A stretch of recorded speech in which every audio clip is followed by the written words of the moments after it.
Cuando queremos profundizar en ciertas teorías bastante elevadas, como la teoría de la justicia, a menudo nos viene a la mente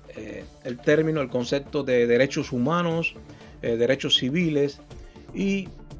nos introducimos en un camino de debate intelectual que a veces se distancia, se desvincula de la realidad dura, de la realidad cruda de la economía. Por eso que a la hora para los cubanos y en un entorno de cubanos, a la hora de debatir sobre qué teoría de la justicia debe predominar en nuestra nación, en nuestro país de origen, pues nos viene una disputa entre la libertad que ofrecen los modelos capitalistas liberales, en teoría al menos, y la justicia o la igualdad que ofrece el colectivismo marxista, que es el que en Cuba se experimentó. En Cuba, en el año 59, hubo una revolución, ocurrió una revolución que era de principio a cabo nacionalista, una revolución que tuvo dos importantes reformas agrarias y una reforma urbana, que logró de alguna manera la igualdad de arranque para que el gobierno revolucionario construyera las instituciones que iban a dar las herramientas a la mayoría de los desposeídos, de los pobres en Cuba, de los campesinos y obreros que no participaban de la riqueza que producía el país o no participaban de manera justa en la distribución de esa riqueza, pues se le dio la oportunidad de elevar su cultura política y así en un futuro no socialista pudiera el pueblo cubano desarrollar una capacidad cívica y moral suficientemente robusta para participar en una democracia sólida donde el voto y el derecho a ser votado fuera una práctica. Eso era lo que se deseaba en Cuba con la Constitución del 40, pero ya ustedes saben lo que sucedió, fracasó el modelo porque recibió desde el principio la hostilidad de Estados Unidos en su política exterior hacia la isla, que se había atrevido a hacer una revolución a 90 millas del país más capitalista del planeta. Entonces terminamos teniendo un gobierno socialista de emergencia, un gobierno comunista en el propósito al menos, aunque el comunismo era un sueño largo para los socialistas cubanos, pero terminó siendo la política oficial, la filosofía oficial del Estado cubano para poder preservar las conquistas que se había planteado desde la Sierra Maestra, el movimiento revolucionario, que fue un ejército rebelde, un ejército que no contó con el apoyo de los comunistas cubanos, ni contó, al menos de la mayoría de los comunistas cubanos, del Partido Comunista Cubano, que incluso había rechazado el asalto a Condé Moncada y había clasificado a los revolucionarios del 26 de julio como un movimiento pequeño burgués, aventurero o algo así. Y entonces la verdad es que tampoco los obreros, porque Cuba no era un país especialmente desarrollado industrialmente. Las industrias que habían en Cuba eran por completo dependientes de los Estados Unidos y no teníamos una clase obrera suficientemente poderosa para que tomara el protagonismo en esa revolución nacionalista que estuvo sobre todo en la Sierra Maestra el apoyo de los campesinos. Pero la pregunta es, ¿qué es entonces el comunismo cubano? ¿Cómo se define el comunismo cubano? Esa cosa de la hoz y el martillo. Pues yo creo que es bueno distinguir que los campesinos,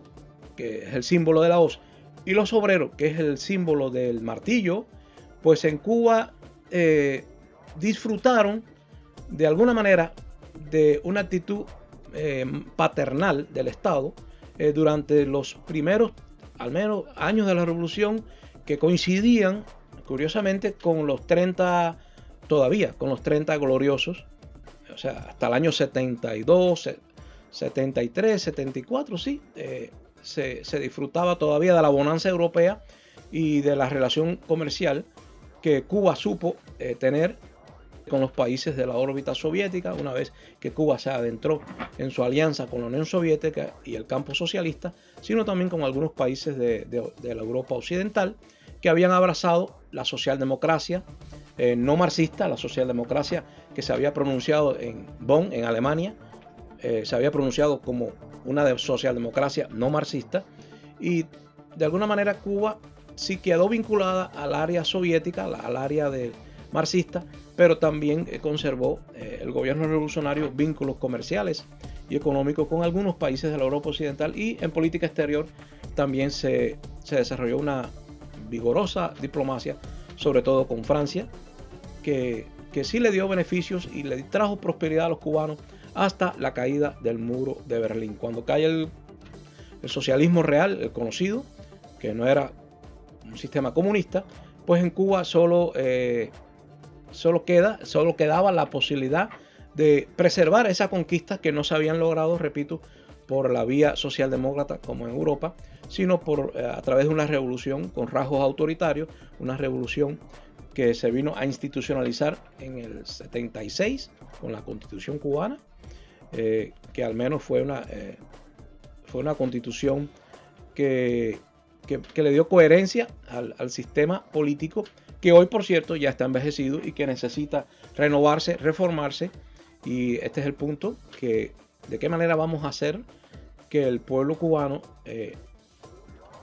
viva una nueva etapa sin que pierda los beneficios de los sacrificios obtenidos por las anteriores generaciones. Ese es el dilema. Tenemos que discutir, conversar, dialogar mucho y rechazar toda manipulación de los violentos radicales que ahora están en la derecha y que ahora pretenden usurpar el espacio de la inmigración exiliada, del exilio político tradicional, que ha dejado un vacío al envejecerse, al morir muchos de sus miembros más activos. Ha dejado un vacío que está siendo ocupado por youtubers que promueven la violencia casi fascista dentro de Cuba como vía de propiciar un cambio radical que acabe con todos aquellos beneficios, con todas aquellas conquistas del pueblo cubano a través de su revolución, que, repito, no fue socialdemócrata, fue una revolución marxista, pero que al fin y al cabo logró la educación, la salud y las garantías para los más débiles, y de la misma manera que se había logrado en Europa a través de la socialdemocracia no marxista. Ese es el dilema. Creo que tenemos que hablar con sinceridad y dialogar entre nosotros para resolver esto, sin que se introduzcan los nostálgicos por la época de Batista, ni los que se apasionan con la violencia política como vía de obtener rápido beneficios egoístas, y entender que una cosa es la revolución radical de las masas, del pueblo cubano, de la nación cubana,